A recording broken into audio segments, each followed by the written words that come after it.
സ്ത്രീകളും പറയും, ഒക്കെ പറയും ബറക്കത്ത് വേണം.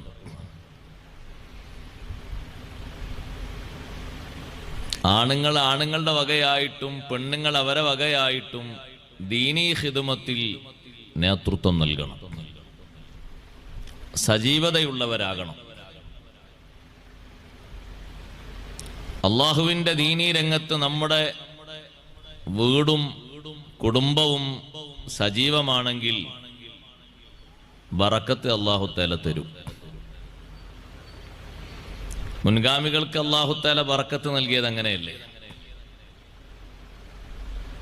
നമ്മേക്കാൾ അധികം സന്താനങ്ങൾ,